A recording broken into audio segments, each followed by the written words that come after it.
All right, again, so welcome back to another episode of Coffee and Crypto. This will be episode number 8. All right, and we're definitely getting super deep. I have a really big surprise for you all today, but we definitely need to push the numbers up. If you guys don't mind, I just want to set a standard. If you're a part of the Vincent Owens Group, if you don't mind, just one time, before this call, just dropping the link inside of our Discord group. That way people are notified. And also inside of that group on Discord, you can @ everyone. So you can put the @ symbol and then put everyone, and it'll send the message to the masses. It'll make sure that everyone is pinged. Also, if you're not inside of the private Discord with the Vincent Owens Group, I just ask that you drop this link. This call started as a call to be just for the VO group, but I decided, you know what? Everybody deserves to know how to research when it comes to cryptocurrency. Everybody deserves to get into the rabbit hole because a lot of you all are already doing this on a day-to-day, right? And so why not do it together, right? I say, why not spend at least 2 days a week to really spend that time together and try out different coffees. One of my biggest goals is, as I grow in my wealth, is to travel around the world, and these backgrounds become islands, and these backgrounds become, the Eiffel Tower in Paris, right? And these backgrounds become the pyramids in Egypt, and I'm still sipping coffee all around the world, right? And I'm doing it alongside my one of my newest, he's been a business partner for a while, but one of my newest partners that's going to be joining me on Coffee and Crypto every single Tuesday and Thursday. So I want to let you guys know that I vetted this guy. I paid attention to him. Literally, I've paid attention to this guy for the last couple years, since I've at least almost 2 years, and I've watched his growth. I've watched him really grow, not just in the financial sense, but in the realm of his faith. His follow and his pursuit with God. And so I'm very excited to announce who will be the new co-host on the Science of Success each and every single Tuesday and Thursday. But before we get started with that, can y'all just light it up one time? Can y'all just give me some energy real quick? I appreciate y'all for being here. Awesome. And so this morning, I got some coffee and I put mine on ice. I wanted to, I iced mine this morning. So I got a nice iced coffee. I'm feeling great. My throat is great. I'll tell y'all like this. This is definitely a marathon. I was tired as heck last night, y'all. Like, I was so tired. I was so sleepy, and I was just ready to go to bed. And I'm glad that I did, because I woke up this morning. I went for a 2.5-mile run down the Beltline here in Atlanta, and now I got my bottle of water right here. I got my iced coffee, and I'm ready to take it to the next level. So I appreciate each of y'all. I see y'all going up and actually advancing in levels. If you're a part of our Discord channel, there's different levels, right? I think I'm on like level 11. So when you join the Discord group, you can level up by just talking more in the Discord group. You get more levels. I'm going to find a way, and that's what we're going to do with these calls is, we're going to start taking donations for all our calls. And the reason why is because there are people that's not a part of the Vincent Owens Group that'll hop on here, or people that are part of it that's just like, you know what, I love the call today, and we'll donate. And the reason for these donations is simple. I want to be able to, and I'm telling you guys because we're building this community together. I really see it that way, and you guys are the first to be here, and I want to tell you exactly what to expect, right? And so one of my biggest goals for this is to actually hire a VA, someone who can handle the Discord and really help us gamify the Discord. We'll have NFTs, exclusive NFTs that we're going to create within the Vincent Owens Group that's going to have utility attached to them, right? Maybe private dinners, maybe, one day, private jet flights with Vincent Owens, where we hop on my private jet and we go across and we head to Dubai. We go somewhere, right? We go from New York, we go eat breakfast in New York and supper in Washington State. That's the type of things that we're going to do in the near future, because I really believe that with cryptocurrency and with us trading and with us having these different programs, we're going to have an abundance of wealth. And I'm here to speak it. I wrote it down, and I'm excited for you guys to join this journey with me. So without further ado, when we get started with this call today, like I said, I have a new co-host that will be rocking with me every Tuesday and Thursday from this moment forward. And that guy is none other than my brother, CEO Trav. Hey, can we light it up for Travis Pitch real quick, man? Because he is now the newest co-host of Coffee and Crypto. And I'm about to go ahead and first off, spotlight myself. And then I'm gonna turn around and I'm gonna add a spotlight. And now, just like that, me and him are side by side on this journey. And I just want to say thanks to each and every one of y'all for being here. I've watched this man grow. I've watched this man really get bullish. I've watched this man really come out of his comfort zone. You know, he came to me and he said, "Yo, Vincent, listen, what can I do to really take my Instagram to the next level?" And I said, "Bro, you're the king of information. Start making reels." And I'm gonna tell you something. He started making these reels and I watched him make them over and over. And I watched him do the green screen. I watched him start editing the videos. And that's what I watched him start to really duplicate what I was doing. And I was like, yo, let me really watch this guy. And I told him months ago, I was like, yo, I'm personally building something. I'm going to be building something. And I'm watching you, bro. And I really want you to be on this journey. And, you know, he continued to stay consistent. He continued to stay committed. And without further ado, you know, I want to allow for the brand new co-host of the Coffee and Crypto in the Morning to go ahead and say a couple words before we really dive in this bullish content. Yo, what's up, family? So I just want to say thank you, Vince, for that tremendous introduction, bro. It means a lot to me coming from you, someone that I do look up to when it comes to, you know, just being a crypto mentor, being a faith leader, and just really just guiding people in this financial journey, because it is a very large responsibility.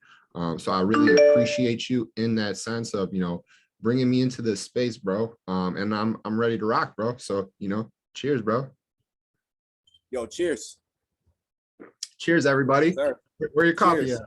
Where your coffee at? You know, if you got your camera off, turn your camera on real quick. Camera's on. Turn your camera hey, on. I'm putting some clothes on right now with Pip Cheerio, and I'm loving this right now, bro. Okay, Let's go. I say no more, bro. We appreciate you being here, Mo Harvey. Let's go, man. It's a community. Let's go. So with that being said, listen, we're gonna start with this video. It's a quick 7-minute video. You know, we're going to have more content too that'll be going on YouTube, you know, different things like that. So you guys can start to really check it out. But, you know, this is not about us. This is about the research that we do. And when it comes to research, you know, I don't watch videos that I made. You know, I watch videos that other people made to kind of understand where this space is going. Then I go and make my own content, post it on my YouTube, right? And so Coffee and Crypto, we will have a YouTube channel. So stay tuned to that. If you're in the Discord, if you're in the Telegrams, you know, if you're in my private text club, if you're in my close friends group, if you just follow me on Instagram, if you watch this later on YouTube, link it below. We will have everything down there that you need. So with that being said, I'm gonna play this first video. And this first video is by Ian Dunlap, who is the master investor. He's a part of a group that is known as Earn Your Leisure. All right, he's about to earn your leisure. I want to play his video. It's 7 minutes long, and they're talking about Ripple, right? So when we play this video, if you guys can drop a 2 in the chat box just to let me know that you can hear me, and then we'll be ready to get this thing rolling. Let's go. Ian, what's up? Red Panda, what's good? So let's get into this. This is the one that everybody, my guy from Instagram, what's his name? Crypto 901. Yes. Yeah. He's been campaigning hard. Like, Yes. he is to Ripple what I am to Vanguard VO for sure. He was on Stock Club Call a few weeks ago. Yeah, he's been going hard on this. Yeah. Okay. Ripple, XRP case against them. SEC. I believe the SEC got a case against them, right? Yeah, it's been going on for 2 years. It's been going on for a while. 2 or 3 years. It's been going on for a while. The XRP enthusiasts say once this clears up, it's XRP to the moon. I was invested in XRP in 2017. Past tense? Well, you know the unfortunate situation. Okay. Yeah. Don't remind them. Okay. I'm So, sorry. My apologies. What do we? You want to blast him or no? I'm in litigation.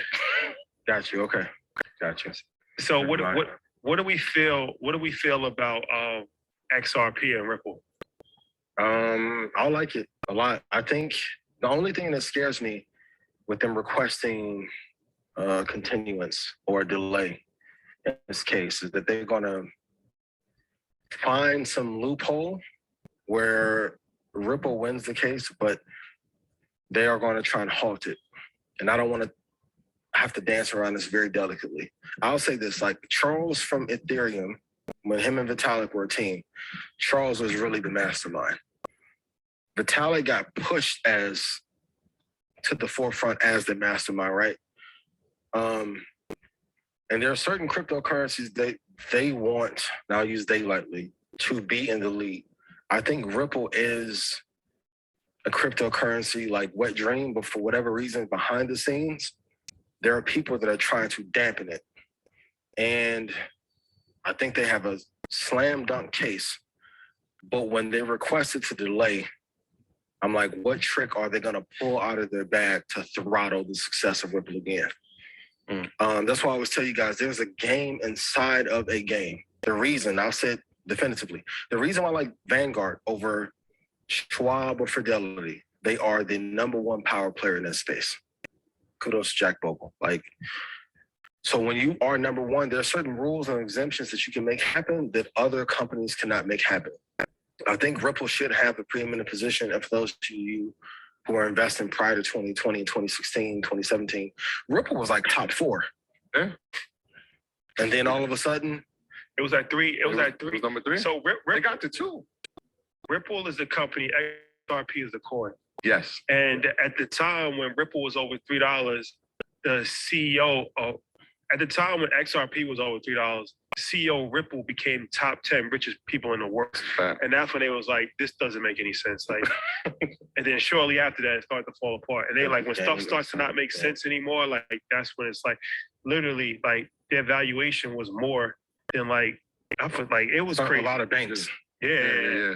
But when we spoke about it, and every time we give the analogy about the transaction speeds, what we were talking about was the Ripple coin, because that's what Ashton Kutcher went to Ellen. He had given that example. I'm like, wow, that makes perfect sense. This is why Ripple makes perfect sense. This is like late 2017. We're like, that's the coin we got to get. We got to be part of that. And so I remember being super excited. I remember reading those white papers, and I'm like, this is it. And then we watched it go to $3, and it was like, I felt like how I guess everybody felt when they were buying Dogecoin at the time. And it was like, wait, they had no idea what cryptocurrency was. And they got this Dogecoin. They were like, wait, we Doge millionaires. We were just like, yo, this is crazy. And so it was like, now we got to find more. We got to find more. But yeah, I mean, I'm still there. I'm still in XRP. But there's obviously you want to not just be invested in one cryptocurrency. I would encourage people to learn about more of them, especially like the top 10 ones, and even like Poly. I think Poly is one of those. I mean, it's, like, again, I'm not telling anyone to invest. I'm just talking about the use cases. At least 4. Yeah, Poly, Cardano is great. Avalanche, I think, is incredible as well. In Ethereum for sure, and Bitcoin, we know those. But even Binance Coin. These are just like some powerful ones that you should definitely be aware of. And I'll say this too, the reason why Apple spends so much time at the White House, so does Google. I've never said it before publicly, but you have to make sure whatever asset that you're invested in, they have good relationships with governments internationally. Because if not, this is part of what happens. For those of you who remember 2008, 2009, like Bear Stearns, they let that company die because of pre-existing beef or drama amongst other banks. I could have saved Bear Stearns. Like Carl Icahn could have came in and saved it and got it for 55 cents a share, the same way Buffett got shares. You guys can put it in chat for those of you who are market historians. Which bank did he get it for a considerably cheap rate? So if they don't have protection from government agencies, and that's why when you guys in my TikTok like, hey, bro, stick to stocks. You don't know nothing about crypto. I'm like, how don't you know JP Morgan paid for Ethereum to be where it is? And there's a couple other banks that are helping some of the crypto y'all love. Consider. I'm like, when I'm telling you, there's no, you're going to have to pay that bid or that toll fee regardless. And either you're going to choose to play the game with the hedge funds and the banks, or you're going to lay down. Ripple chose not to play, which I commend. And then they colluded to make them get down. Ethereum played the game. That's why I say, if you love Ethereum, how do you hate Cardano when Charles, and I'm not doing this to pump Cardano, but if Charles is really the mastermind and he is what you think Vitalik is, how the hell do you not support him? great. Got to be very careful. But if you don't have that backing, that support, very tough. Yeah. It's still the number 6 coin by market cap, over 37 billion. Even with it, this been going on for like 2 or 3 years now. So I mean, it's still top 10. And I didn't say Solana. I know somebody's gonna kill me because I didn't say Solana. Solana is in the top 10 too. Another one. Yes, sir. Welcome to Coffee and Crypto, the hottest crypto morning show in the world. You already know, man. It's Vincent Owens, the CEO, Trav in the building. And you look, all right. So I like to always start with XRP because we know that that is the coin, right? If you type XRP in, it'll, if you type that into Google, what pops up? What is XRP, right? It's the world reserve currency, right? The world reserve currency. What is the world reserve currency today, class? Can you guys drop that in the chat box? What would be the world's reserve or the world bridge currency? But what's the world's reserve currency today, right? World bridge currency, but what's the reserve currency, right? What's the reserve currency?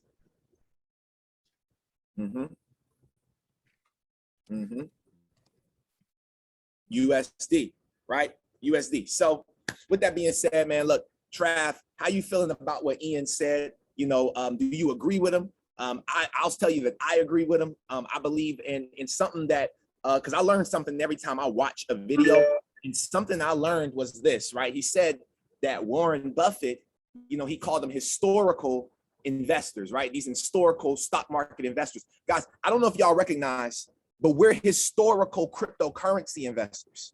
We are the Warren Buffetts of the cryptocurrency space. The prices will never look like this again. And 40 years down the road, whether you're here today or you're not, this will be a thing. And that's what I really believe. So Trav, what do you think about this, bro? And let's dive into some bullish content.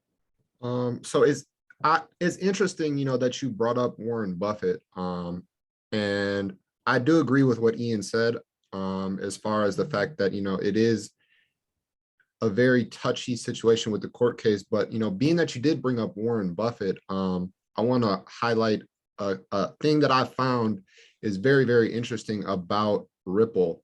So there's a company called Nubank. It's based in Brazil. So in Brazil,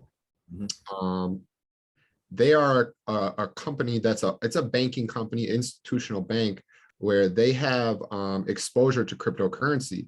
And Warren Buffett actually dissolved $1 billion worth of his Visa and MasterCard stock, and he invested that into Nubank. So when that was announced, they announced that Warren Buffett invested $1 billion into Bitcoin-friendly neobank. They called it neobank on Cointelegraph, which is a diversion. Also, by them calling it Bitcoin friendly, it's another diversion. But Nubank has a very interesting partnership with a company called Remessa Online. So Remessa Online, they do remittance payments, cross-border payments. They handle all of Nubank's cross-border payments. So Remessa Online is a Brazilian company as well. At the bottom of their website, you can go to remessaonline.com, bro.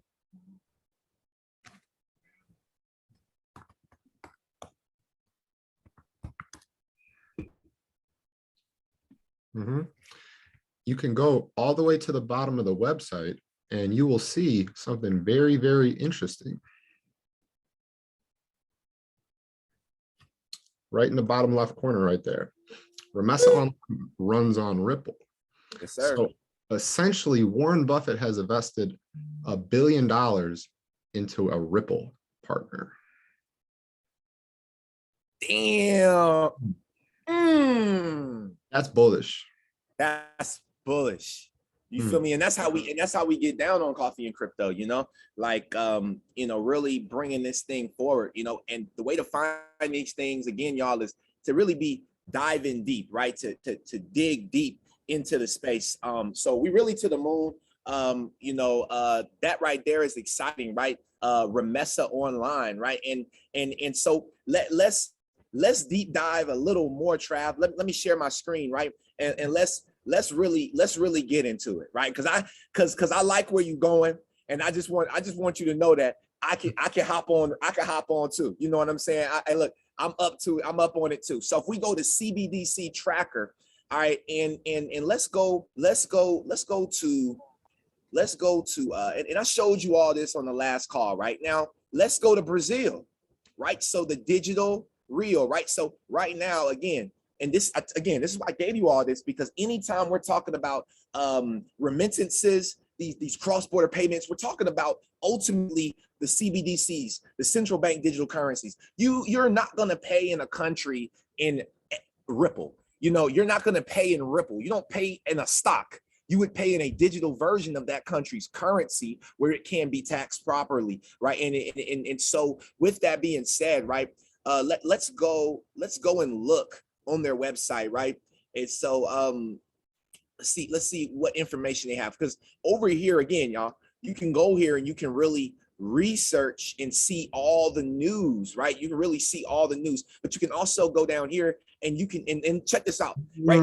I saw this the other day and I was so excited to show you all this. Travis, I was so excited to bring this up in this call. I know I know you see exactly where I'm going right now. I see it. And listen, if you did not know that ISO 222 is it, listen, updated data, announcement year 2017, current 2022. Technology providers. Who's providing the technology for these CBDCs? R3 Corda. Come on, guys. Aave, Banco, Santander, Brace. Look at this. All these companies, they're giving you the gems. Look, you can click more. Visa, look at this. Visa do Brasil. Visa do Brasil. So Visa's a part of this, right? So these are the companies. These are the stocks. These are the companies. Here, if we go down some more, right? Retail, the wholesale, you got R3 Corda, Hyperledger, which is XLM. You got Quorum. Guys, I'm telling you right now, we are in the right cryptocurrencies. We are in the right space. And if you didn't know by now, you know, don't worry about this dip. You know what I'm saying? This is your time for you to just go ahead and collect some more chips. So look, I'm gonna stop sharing real quick. I'm gonna go back to the if this is bullish, y'all go ahead and light it up one time. Listen, and listen, if you like this, make sure that you share it with your friends. All right. And if you're seeing this on YouTube, make sure you subscribe to our YouTube channel right now. Click the like. All right, click the like button, subscribe, and turn the bell on, right? Turn that bell on. That way people, you get the updates every time we go live, every time we do this here with Coffee and Crypto. So, I want to pass it over to you, Trav, because you said you had a lesson and you told me that you were doing a lot of research. Travis sent me a lot of articles. I like working with Travis because he's literally my right-hand man. You know what I'm saying? And he's just as bullish, if not as bullish as me, or more bullish than me. And I would love for you to share some of this other content with us real quick. Please, sir. Yeah, thank you for that. So I definitely want to share with you guys some interesting things that I found in terms when it comes to the Luna UST depegging scandal. I read an article, and the reason why I'm bringing this up, I know you told me you talked about this already, but I read an article yesterday about the World Economic Forum that was in Davos, Switzerland. And if you guys aren't familiar with that, the World Economic Forum it's a conglomerate of the world's largest companies, billionaires, world leaders. All the world leaders are collectively, there's 193 in Switzerland yesterday, and they're talking about green climate issues. They're talking about cryptocurrency and blockchain as a solution to that. And I want to share my screen, and I just want to show you some of the things that I found about Luna that I found very, very interesting. So the first thing I want to share is that court documents. Can you guys see my screen? Light it up if you guys can see my screen. Okay, cool. So yeah, so court documents reveal Do Kwon dissolved Terra Luna Labs days before the Luna crash. So the dramatic story of Terra Luna, referred to by some as the Lehman Brothers of crypto. That's interesting wording because we know Cointelegraph is a propaganda arm of the government. So they put out what they want us to see. And it says the timing of these decisions has raised suspicions within the crypto community. Both Busan headquarters and Seoul offices were slated for dissolution during a general shareholders meeting on April 30th, with their demise being actioned on May 4th and May 6th, respectively, and the stablecoin collapsed during the hours of May 10th. So they dissolved their corporations. Now, another interesting thing that I found was, the World Economic Forum, Terra was offering unsustainable yields. DeFi can support financial inclusion. So the part of this article that I want to bring up is where these panelists, and these are large, you have the CEO of Global Markets Lead of Kraken, you have the CEO of Casper Labs, which is a very, very pivotal project. Coral Capital is a large venture capitalist. And I want to go to the part about the person that is in charge of Coral Capital.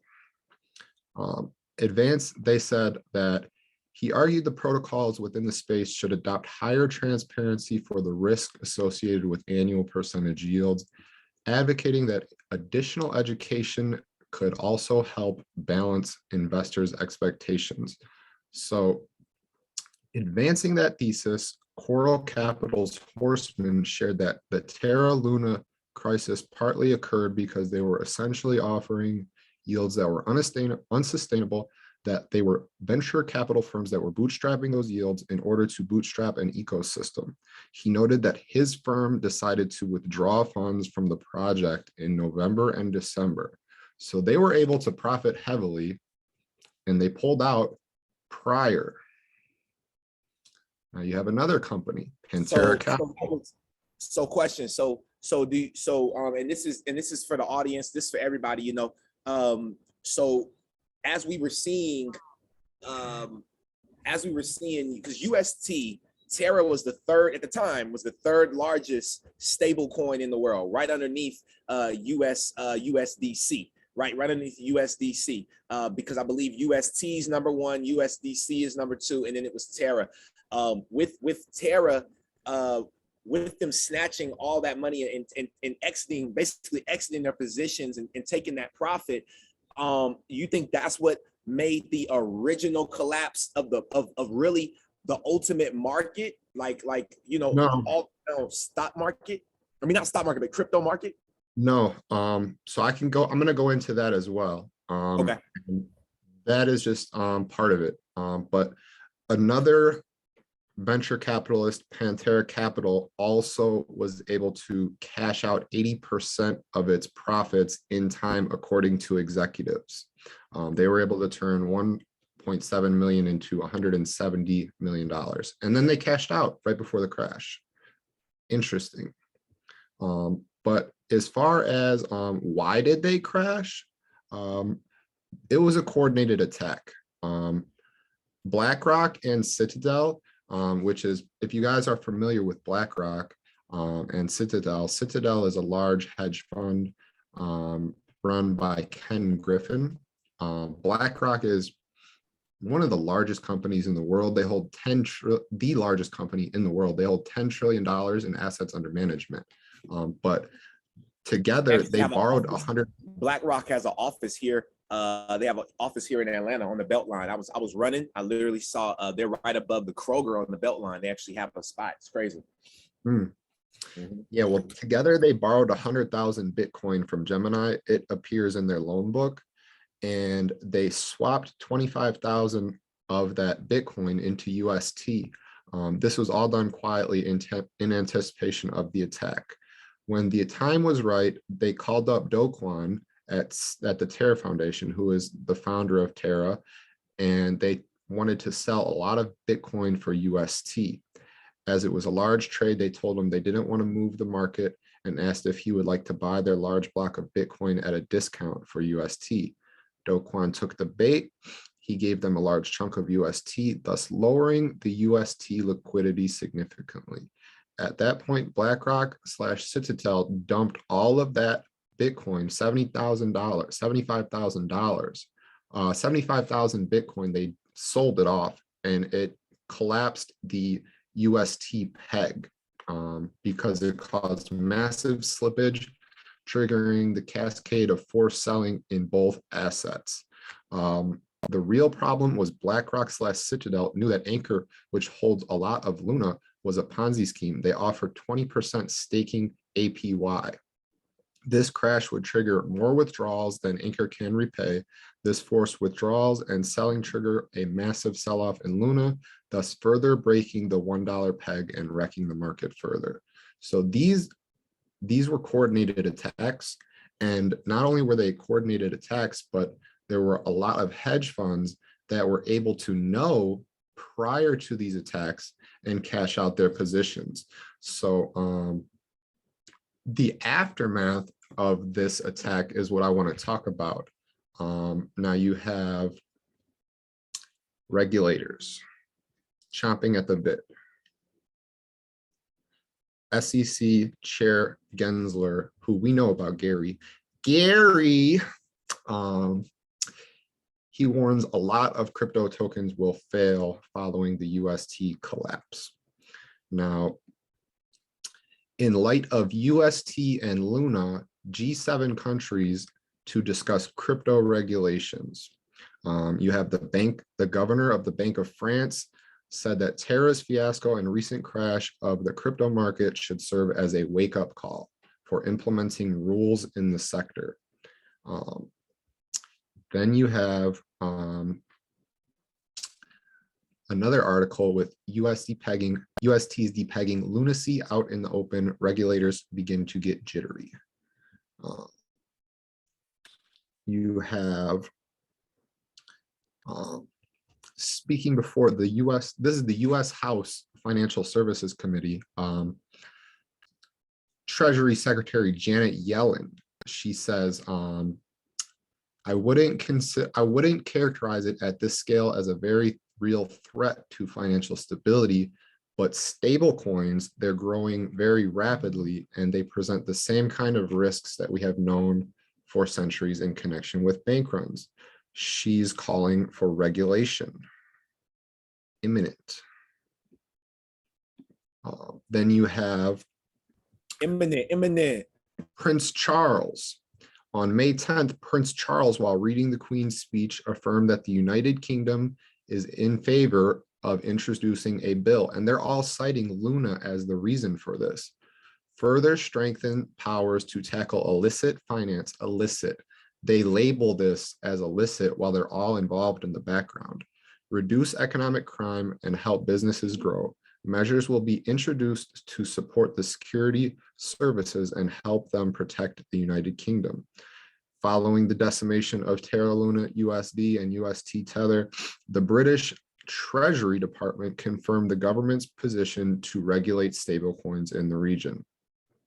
Legislation to regulate stablecoins were used as a means of payment will be part of the Financial Services and Markets Bill, which was announced in the Queen's speech. Then also you have, as of May 15th, even officials belonging to the South Korean Financial Services Commission and Financial Supervisory Service, the departments in charge of virtual assets informed local reporters that the commission launched an emergency check on trends following the Luna incident. So you have all these regulators, Gary Gensler, the Queen of England, South Korea. You also have India. India's central bank governor warns about crypto collapse after Terra Luna. So these were coordinated attacks. Crazy. And it was all meant as a means to quicker bring in regulation. You have people moving in the background to shatter the crypto market from about 40,000 down to 25,000 in a very short period of time. And then in the aftermath, they're calling crypto unstable to bring in regulations to protect investors. That was crazy, man. That was, yeah, you really went bullish for us, bro. You really showed us nothing but proof, and we got it. You know what I mean? We have like literally, you know, that's why I love this space, because, you know, you were talking to me yesterday and we were talking about, Cointelegraph and CoinDesk and Crypto Rank and just all these companies. All of them are propaganda. They're all schemes. They all, they just like Fox 5. These are the Fox 5s of these companies, and it's great that we're able to get the information, because they tell us exactly what it is they want us to see. We'll never know what's really happening behind closed doors, but putting two to two together, you really showed us why, the future. And I'm not gonna lie, to me, the future lies in ISO tokens, ISO coins and tokens, and the future also lies in stable coins, right? I do believe that stable coins, and there maybe be one stable coin, and that would be USDC, because Circle is a beast, man. We were going over Circle. I don't know if you were on that call, but we were going over Circle and really looking at their website, deep diving. What do you think about Circle and USDC? And do you believe that there's any other stable coin out there? Because it seems like a lot of them are algorithmic stable coins rather than the stable coins that are actually pegged to actual country's currency. So like, I know we talked about a couple stable coins. We talked about USDC, but then we talked about VUSD, which is VeChain's stable coin as well, right? So what do you think about the stable coin game? We got about 15 more minutes on this call. So what I think about the stablecoin game is, obviously, the answer to this question already. Yeah. But USDC is clearly the industry leader. So you have Janet Yellen, the Secretary of the Treasury. She was calling for regulations of stablecoins. Now, what you got to understand about this space is that the U.S. House Committee on Financial Services, they held hearings on December 8th and 9th of 2021.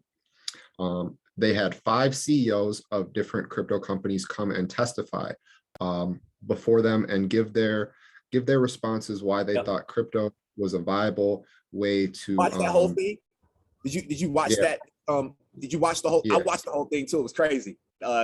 You're talking about Sam Bankman-Fried, right? He was there. Gotcha. So there was 5 CEOs. The CEO of Circle USDC, which is why I brought that up, was there. CEO of Circle USDC, the CEO of Stellar, Sam Bankman-Fried, who is the CEO of FTX, the CEO of, I forget the other ones. Anyways, it's not really a big deal. But the CEO of USDC was testifying and giving his reasons why. His name is Jeremy Allaire. Why he feels that stable coins are a valid solution to the legacy finance systems. And one key thing that I noticed when you brought up the propaganda arms of Cointelegraph, CoinMarketCap, and these different websites, is that when this crisis was going on of the depegging of UST, Terra Luna stablecoin, Tether also depegged as well. It went to about 94 cents. And also USDC depegged as well. But it was actually the opposite. It went up. People were fleeing to USDC because a lot of people don't trust Tether. But what I found interesting during that whole time where these coins were depegging, on CoinMarketCap, you have UST was depegged, Terra Luna stablecoin. You have also Tether depegged, and they showed it at about 94 cents on CoinMarketCap.